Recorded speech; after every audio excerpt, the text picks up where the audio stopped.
What's going on, everybody? What's going on, everybody? Hey, man, this is your boy Demetrius with the PPP Panthers Prime Podcast. Make sure I got good audio going on real quick for you guys. Make sure we got good audio. There's something different I'm trying right now. Something different I'm trying. Let's see. All right, cool. We good. It worked right. Doing a little bit of research on, how to make this podcast a whole lot better. Hey, Marshall, what's going on? What's going on? What's going on with you? All right. Let's see here. Elizabeth, what's going on with you? Hey, man, I'm excited about the game. As I should be. I'm a Panther fan, you know what I mean? So, hopefully the boys, they come through and they do their thing today, man. And, we're going to discuss a couple things.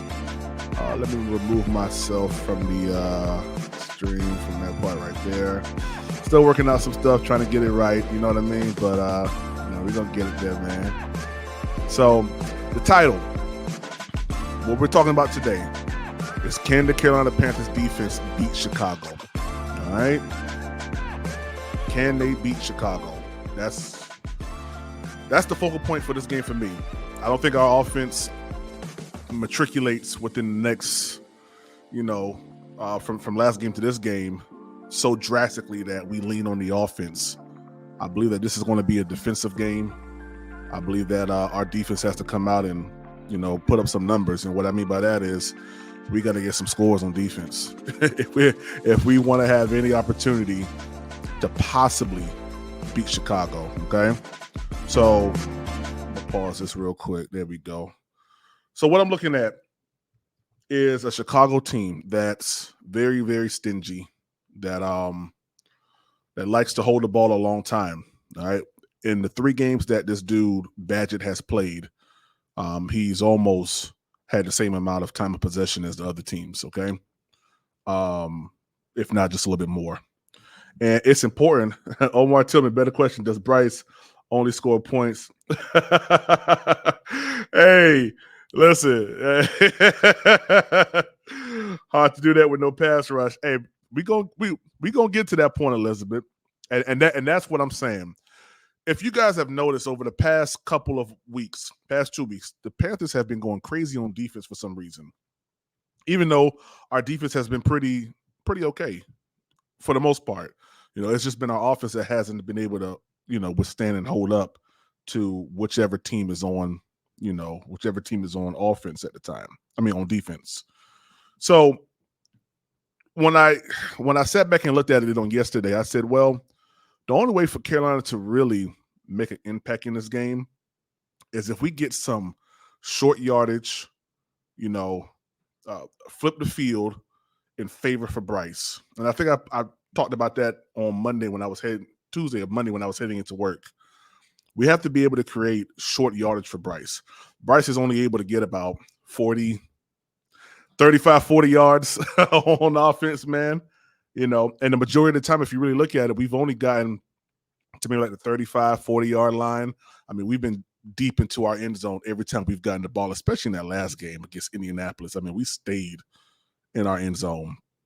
So knowing that and knowing how effective Bryce Young can be, within that short yardage that he's given, we have to be able to have short yardage for him. The defense has to be able to flip the ball over for us. We have to win the turnover battle. If we get Bryce in better field position, 30 to 40 yards is the difference between us getting a field goal and possibly getting a touchdown or getting nothing at all. Okay? I believe the defense has to come out swinging this game. They have to be real aggressive. They have to crowd the throwing lanes. They have to get inside Badgett's face. He's the type of player where he's very elusive. He'll run the ball. He's quick. He's like how Gardner Minshew was last week, only a little bit better in my opinion. I'm going to be honest with you. I watched that Las Vegas Raiders game that he played in. And granted, that was the first time that he's played, and also granted, that was Josh McDaniels as the head coach. But he ran the ball pretty good. He ran the ball pretty good on the LA Chargers. He ran the ball pretty good on the New Orleans Saints last week in New Orleans. Granted that they did lose those 2 games against the Chargers and the New Orleans Saints, but we saw the type of player that Badgett is, and what he wants to do. He's a running quarterback, very elusive, has a great arm too, man. I'm going to be honest with you. He was singing some passes to Darnell Mooney and DJ Moore that was like, wow, that's crazy. So, can the Carolina Panthers defense beat Chicago?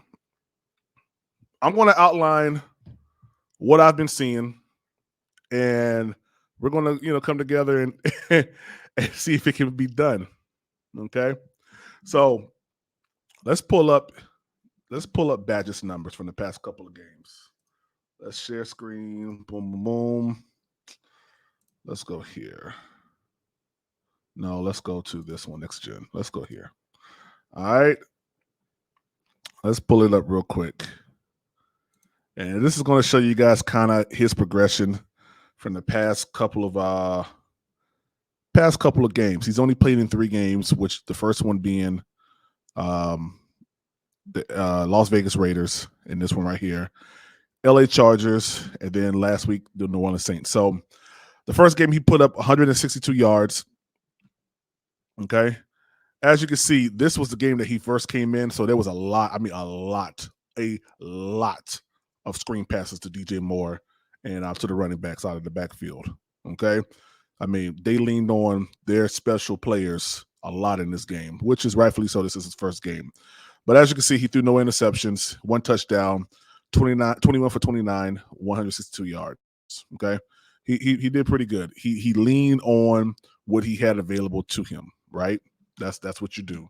And that's what you should do, I think teams that, try to go out there and Russell Wilson it in the Super Bowl, are the teams that end up losing. You got these guys for a reason. So this is the LA Chargers chart right here. As you can see, he still kind of stayed around that same, a lot of screens, but he started to open up the ball. They started to open up the play calling for him a little bit. He had one deep one. I think this right here was to DJ Moore. But as you can see, they spread the ball out a lot. Had 2 picks in this game. That's because of the pressure. The pressure was getting to him. I believe that was Bosa. Was it Bosa? I believe. I think it was. I got to go back and look. But it was one play on their defense, on the LA Chargers defense, that was just getting to him, causing just havoc on that right side of the line. And he ultimately threw 2 picks in this game, and didn't do too well. 2 picks, 0 touchdowns, 25 for 37, 232 yards. Okay, and then we have the game last week against the New Orleans Saints, where he threw the most picks at 3 picks, 2 touchdowns, 220 yards, 18 for 30. And you can see his picks came in middle of the field, 2 in the middle of the field, 1 off here to the right. Not too many screen passes. You can see that he started to throw the ball down the field some, and that's what I'm starting to see now too. He's starting to throw the ball down the field a lot more, getting this offensive play, a little bit more of a chance to grow, and rightfully so. He's starting to become, acclimated to the system.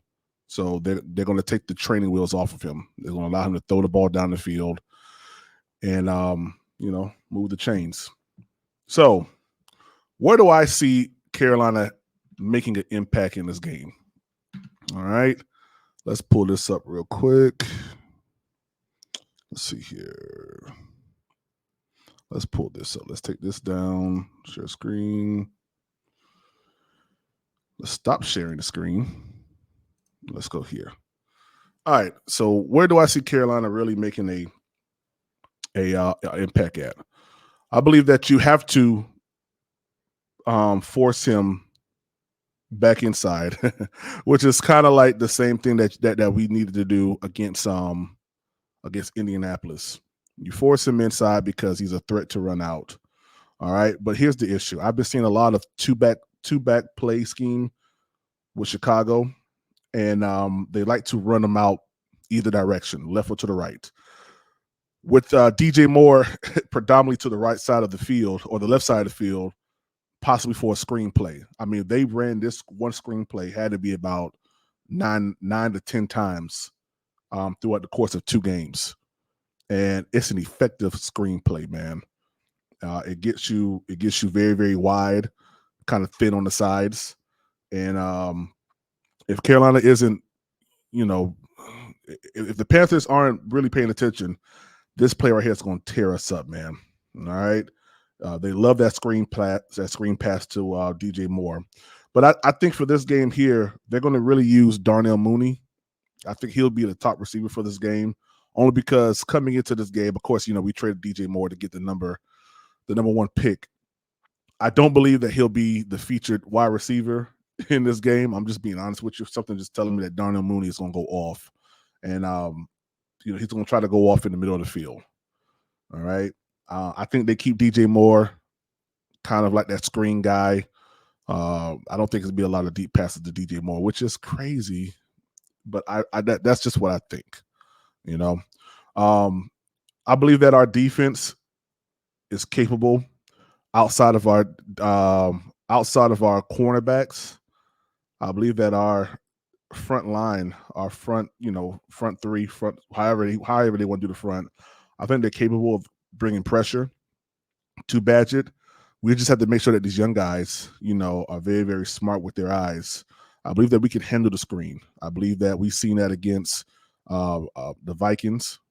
We've seen that against the Indianapolis Colts. The screen passes that they did try to do, we was right there. Okay. So, that might be, a telling sign that, we can handle that screen package that they have.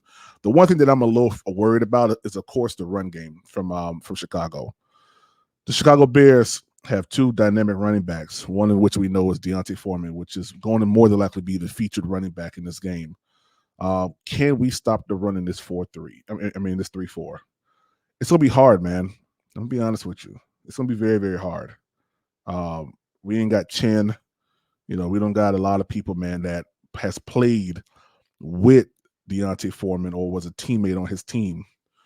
So, of course, you pick up tendencies because, of course, the ones goes against the ones during training, during practice and everything like that. So you kind of know what a guy's going to do when you've been training with him or practicing with him for 12 weeks, even more than that. But some of those guys aren't here. They're injured. Like, our injured reserve list is growing faster than the Panthers can put up wins. I mean, it's ridiculous. But I feel like our run defense has to be on point today. All right. I know that we can stop the screen. I know we can do that. That's not an issue. The issue is stopping this run from Chicago, which I'm telling you guys, I don't think DJ Moore is going to be. I don't think DJ Moore is going to be that effective. They already know we're going to double team DJ Moore because, one, it's going to look bad at the player that you release. Just like Steve Smith. Y'all remember Steve Smith didn't really get off like that. He did. When we sent Steve Smith to the Baltimore Ravens, he didn't really get off like that, man. He had that one, it was kind of a ball that went up into the air, and he just caught it off the ricochet, off of that. But it wasn't thrown to him. He was just in the right place at the right time. So he didn't really go off on that game. But I do believe that Darnell Mooney is going to be the featured wide receiver in this game for a number of reasons. One, we're going to probably double team DJ Moore. The DJ is probably going to be him the whole entire time. And probably another person. So that's going to leave room for Darnell Mooney, who is effective, especially when playing zone. You play zone coverage on this dude, he's going to get off. Okay. So let me see what you guys are saying real quick. PvP salute. What's up, Austin? Yeah, I think they mix it up between Mooney and DJ. Yeah, I think so too. Remember, I still remember. You still remember that game? Bitch Murph, I think we got this game. Hey, man, I mean, I hope we come out with the win, I mean, I'm a Panther fan, so I'm always hoping and wishing and, anticipating a win for the Carolina Panthers. It's just, what can we do that's going to make us 1% better? Well, in this case, 100% better than how we played last game. Last game, we saw a 3-and-out to start the game. They punted the ball back to us our offensive line was trash. I mean, I'm gonna be honest with you. I was so mad at Bryce, but after looking at Panthers Twitter and watching the replays for myself again, because when you're in the heat of a game, your emotions are going crazy. Your fandom is right here on your shoulder, and it gets aggravating. It gets real aggravating. So of course it's, man, what is Bryce doing? This, that, the other. Man, when I watch the replays, y'all, Bryce ain't had no time. I mean, literally, Bryce had no time. I mean, it was wild. It was crazy. He had no time to get the ball off. I still don't know what kind of route Jonathan Mingo was running on that one play where he got sacked. I mean, it just seemed like it was just a wall of Colts players just coming at Bryce almost every play, man. So that's why I really don't understand why we went ahead and got Blake Martinez when we need offensive line. The Bears' offensive line is pretty good too. I'm gonna be honest with you. They're pretty good. The Bears' offensive line is pretty decent. It's just, I don't know why they've been losing games. I'm gonna be honest with you. Their offensive line has been giving Badgett a lot of time to get the ball down the field, more than what I've seen. Bryce, Bryce ability, or Bryce offensive line has been able to do for him. So, I will say this too. Their defense. Let's talk about the Bears' defense real quick before we get back to our defense. So I've noticed that the Bears' defense likes to bring 5 and 6 players on a blitz. Man, listen here. Expect that to happen today. And the way that you kill that, the way that you stop that 5-6 man blitz, you got to get the ball out quick. Slant routes. If DJ Chark wants to get active in this game, he runs slants. Adam Thielen want to get going, he attacks the middle of the field. I mean, it's just going to have to happen like that today, man, to soften up that defense a little bit. If they come out with that type of defense like they did against New Orleans, the first quarter of that game, I mean, it was just 5-man, 6-man. They even brought a 7-man rush at one point, man, and it got to them. So, we have to be hezzy when it comes down to this game. So let's get back to our defense. All right, we don't have. I don't believe we have Brian Burns. Okay, we don't have Brian Burns. So we have to figure out how or what they're going to do for pass rush. That's going to be the key here, man. We have to do some things we ain't done this whole year, man, in order to create turnovers. Let me put this up real quick. And this is my whole thing right here. Can the defense win the turnover battle? That's the key, man. Can the defense win the turnover battle? We have to win the turnover battle in this game. If we win the turnover battle, we don't even have to be that good back in coverage. We get the turnover battle, make sure that we're real stingy. I mean, we got to be aggressive with this game. We got to get in their face. We got to try to knock balls out. The Peanut Tillman punch. We got to do everything to get the ball back in Bryce's hands. Short yardage. Punting the ball off to Bryce on the 3 and out, that's good. That's not going to help us win this game. 3 and outs. Now, we need to get takeovers, man. We need to get the ball short yardage, start Bryce off on the 40-yard line, and we got to take all the points that we can take, man, until we figure out how we're going to get Bryce some help on this offensive line. If we don't do that and we're asking Bryce to go 80, 90 yards each and every drive, guys, good night. Good night from Chicago. It's over, man. It's over. We've only seen that happen 80, 75, 80-yard drive a couple times, man. And the majority of that was with against Houston. We're not going to see that. That's not going to happen. This offense is not set up for Bryce to do that, okay?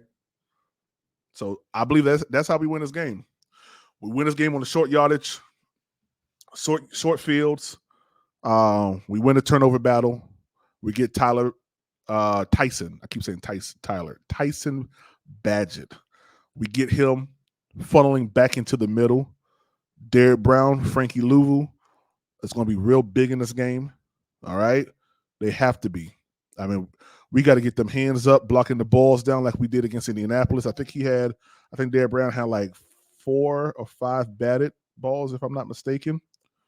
We have to get our hands up. We have to pressure him, get him uncomfortable, get him off his spot, and really put pressure on him. Make him make a bad decision. Okay? Make him make a bad decision, and I guarantee you, the Carolina Panthers will come out winning this game, man. Let's look at some of y'all comments real quick. All right. Unc, what's going on, man? How you doing, sir? Hey, man, good to see you, man. Good to see you. Hey, Marshall, what's going on? Bryce is going to give. Hey, man, I'm hoping not, man. I really hope that Bryce. I really hope that Bryce is smart with the ball. And like I said, I looked at some of those plays, man. Especially Bryce is throwing the ball, and we're getting interceptions in short yardage passes. The 2 that he threw that were pick sixes were short yardage passage on the screen. And yes, sir. Yes, sir. It was short yardage passes. So we have to the key to this game, man, is getting the ball out of Bryce's hands effectively, running effective routes that, I mean, don't just run a route. Run something that's going to, that's going to hurt the defense in whatever set they're in. First down, they're playing a quarters coverage. Okay, I'm going to check to this. If they're playing some type of nickel situation or whatever, man, and they got the safeties rolling, man. Hey, you know what to do in that situation. I mean, heck, I know what to do in that situation when I'm playing Madden. It's two totally different things, but I mean, I know what to do. You know what I mean? I'm gonna make a change at the line of scrimmage, man, and do something. So I want to see that. I want to see that smartness from Bryce. And I want these wide receivers to run effective routes, man. Like I said, I don't know what route that was that old boy was running, man. Jonathan Mingo. I don't know what that dude was doing, man. Let's see. That's right, man. Unk in the building, man. I appreciate the love. Bryce going to learn to throw passes away or in the dirt if not available. That's a fact, yo. He's going to have to, man. What A. Marshall said, putting the ball in Andy's hands for the win. Hey, that's about as simple as it can get there, A. Marshall. That's a fact there. Austin, what you say? So more Mooney than Bryce against us. But I know we can keep. Yeah. Hey, listen, and that's the thing. If we keep Badgett in check, man, we keep this dude in check. We keep him off his spot. We keep pressuring his face. He's a gunslinger. Just go back and watch the New Orleans Saints game, watch the LA Chargers game, watch the Las Vegas game against the Bears. He's a gunslinger, okay? I saw a ball that he threw. Who's their tight end? Hold on. I got it all written down right here. Their tight end, Cole Kmet. That dude caught a 50-50 ball in the end zone against New Orleans, man. That should have been a pick. That should have been a pick. I mean, go back and watch that New Orleans game. You guys will see what I'm talking about. Cole Kmet is a beast, man. We got to be aggressive. We got to knock their hands around. If it's a 50-50 ball, heck, let our 50 be greater than they 50. I mean, we got to, man. We just got to, man. So, but yeah, all right. So that's my thing with this. That's my thing with this game. If the Carolina Panthers can create pressure on him, get him off his spot, funnel everything back in the middle, we already know that we can handle the screen, okay? They like to do a 2-back set. They send the 2 backs. So the 2 backs, they like to send the 2 backs right and left. Got DJ Moore to the right side of the field or the left side of the field, and they run that screen play. The running back that's on the left side, he runs out. He blocks either the tackle, or he blocks the linebacker. to create that lane. All right. There's already a wide receiver right there on the left-hand side, too. He goes out towards the sideline, and they create that type of, pull to that side, man. We have to make sure we stop that. That's going to show up in this game. That's going to show up in this game. All right. We got to make sure we're on top of it, man. That's all. We got to make sure we're on top of it. Create a lot of pressure on this offensive line, man. Break them down. Send some 5-6 man pressures ourselves, man. Yeah. Send some 5-6 man pressures ourselves, man. It's gonna work. It's gonna get there. We got some young guns right now playing because all of our veterans are down right now. So send this pressure, man. Them boys can play.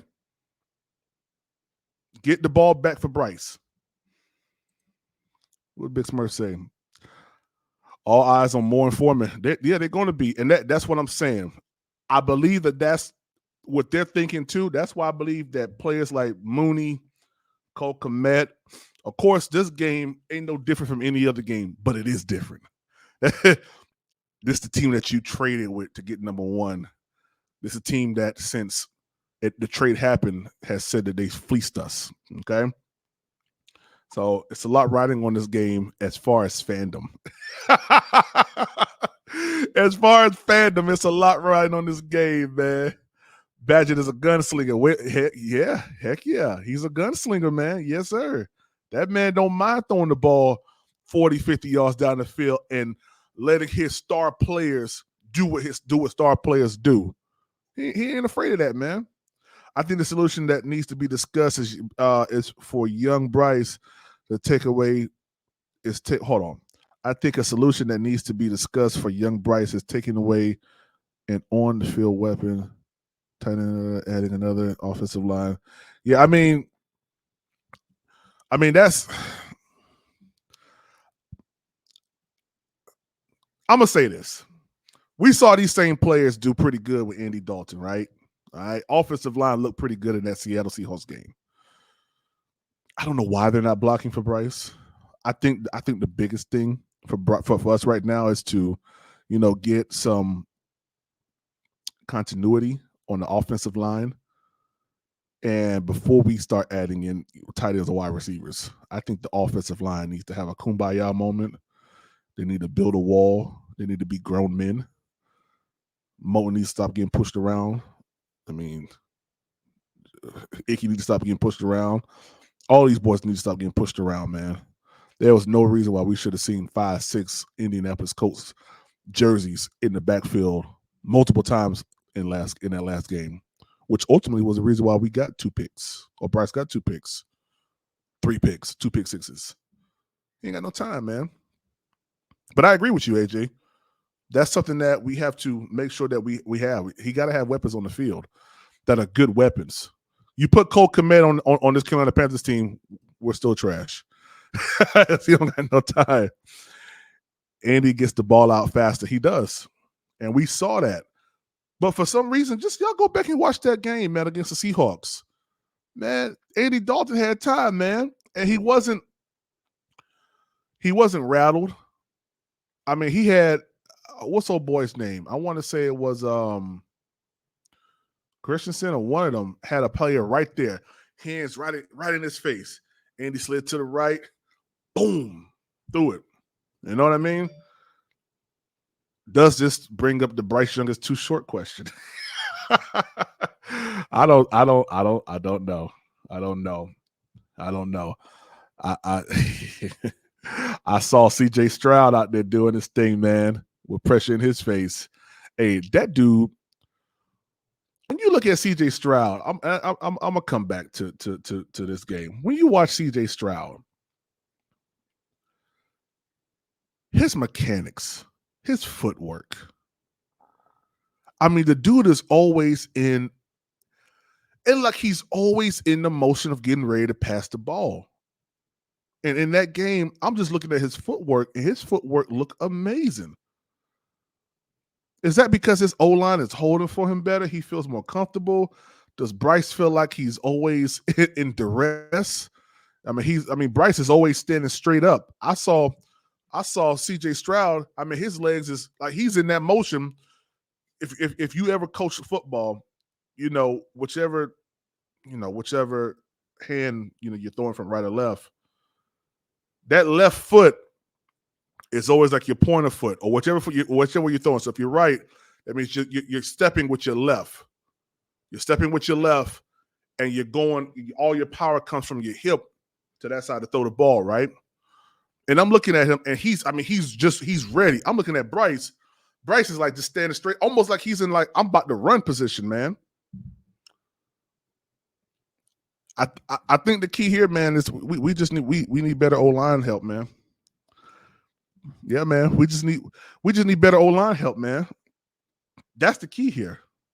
And I thought we turned that. Well, let me back up. We did turn that leaf because last year we was a running team.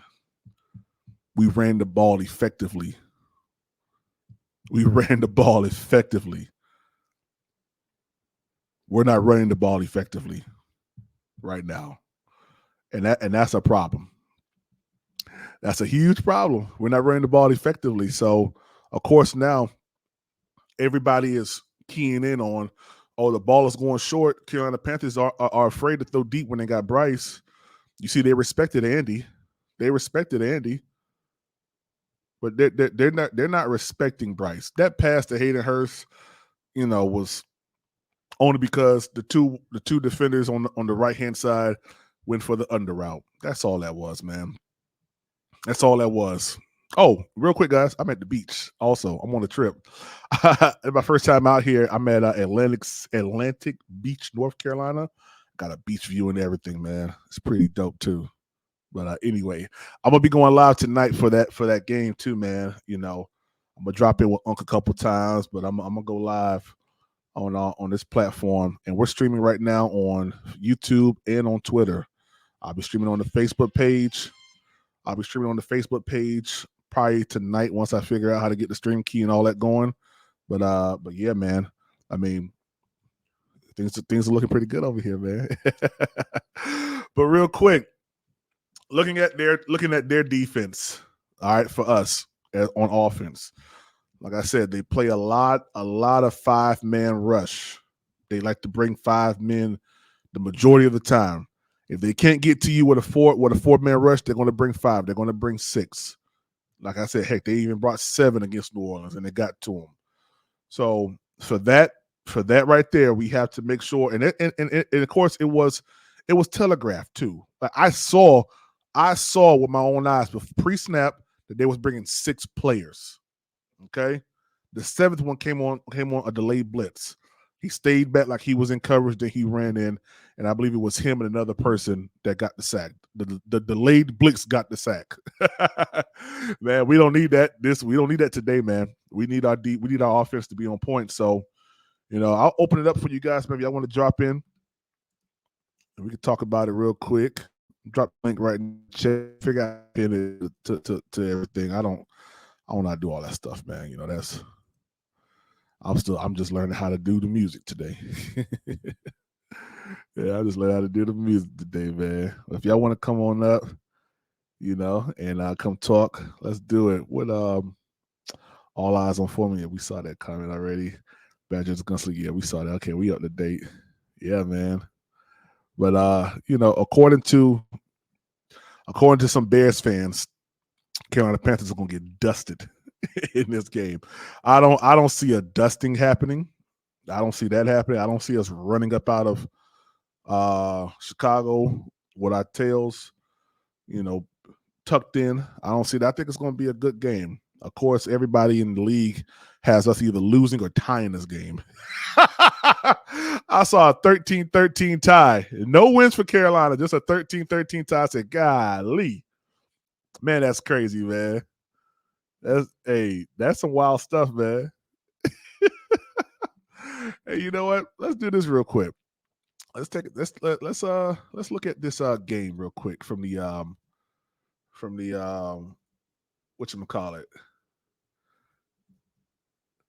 Let me see. Let's go to YouTube. Let's just take a look at this game real quick. Who's that? Bears versus.